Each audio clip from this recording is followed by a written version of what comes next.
Hey everybody, Pastor JJ here. Today I just wanted to tell you this quick story of something that happened to me very recently. But first I need a little background. So yesterday somebody came into my office and they had some comments on the live stream, and they were just it was strange because they were so apologetic, right? They were so like, now I hope you don't think I'm mad, or I hope you don't think it's terrible. I just have a few tweaks that could make your live stream better. And I'm sitting here like trying to figure out why they're being so careful, because it was like, I'm so eager to hear what you have to say. Like, I am so excited for anything that can help us do a better job, right? And then I got to thinking about that. It kind of stuck with me, that this mentality of like, please don't be mad at me for telling you something that's a criticism, but it will actually help you.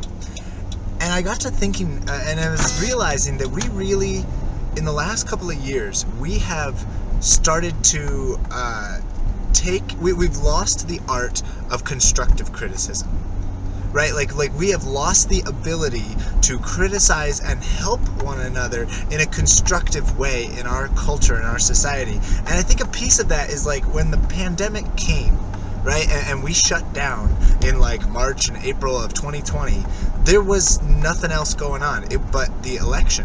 Right? Like on the news, it was like COVID stuff and election stuff, and that's all it was. And I think that for a lot of us, that really got down into our psyche a little bit. And in politics, there's no such thing as constructive criticism, right? There's no Republican out there who's like hoping to criticize a Democrat so that they will do better. You know, they hope to criticize each other to destroy each other, right? There's no Democrat that's like, well, I really want the Republican to do the best job he can. That's not how it works, because it's a zero-sum game, right? They get your vote or they don't get your vote. And so criticism is intended to destroy in politics. And it's always been like that. That's not like a new thing. That's always been how politics work. But I think with the pandemic, we all shut down, and then we had nothing to do but watch politicians criticize each other. And we did that for so long, and it was like the only thing we were watching and absorbing. It got into our hearts. And now I think we have lost the art of constructively criticizing someone. Because honestly, when somebody comes to you and tells you, hey, I think this could be done better, or I think you could work on this, we should be thanking them. We should be rejoicing, oh my goodness, thank you so much for helping me be better at what I'm doing. And I think that's at the heart of what a lot of the Christian faith is, right? I mean, at church, where we are called in Hebrews chapter 10, they say, you know, encourage one another, provoke one another to good works and better levels of love. And it's like, we should be doing that for each other. We should be challenging one another to love better, to be growing and becoming more like Jesus Christ every day. And I just think we've lost the art. So I think it is time for us to reclaim the art of constructive criticism, of speaking truth into someone's life with the intent of helping them be better. You know, like so for example, with the live stream, you know, it was like, all right, if you turn these lights down and if you do this camera angle, it will be better for the at-home congregation, for the people we're reaching. And I was so excited and desperate to hear from him and say, yes, I want to know things that will help us do a better job, because it's not about me. It's not, you know, I'm very proud of what we've done, but we could always be doing it a little better. And we have a lot of people worshiping online. And so I was like, yes, I love hearing things that we could do better.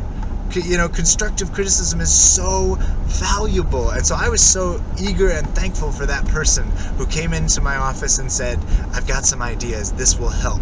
And they were right, and we're going to put a lot of that into play. We're going to try some of these new things. And I think it really comes down to having a mentality of growth rather than a mentality of winning. Because in politics, you're not trying to grow, they're trying to win. But in our lives, we don't, you know, there's no winning versus the people next to you. This is not actually a competition. There is only growth. And I think there's two pieces to that. On the one hand, we need to encourage each other. You know, criticize in an encouraging way. And that's kind of sounds weird, but encourage to help someone grow. Right? That's what we need to be doing. We need to encourage to help someone grow. And then on the personal level, we need to be people who are willing to grow. Right? When somebody comes to us with a criticism or something that we could work on, not even a criticism, but something we could work on, rather than getting offended, rather than being huffy or thinking they're trying to beat me or they're trying to win, have that growth mentality and ask yourself, what could they be trying to teach me? right? Like look past the offense and wonder, is there something here, something that could help me grow? And we want to have that growth mentality, because that's a kingdom mentality. It's not winners and losers. It's the only competition in our lives is with who we used to be, you know? And it's, are you growing more like Jesus? Are you encouraging the people around you? And are you taking encouragement from the things you hear from the people around you? So anyways, I think we should reclaim constructive criticism, and I think it'll help us all grow. You guys have a great day.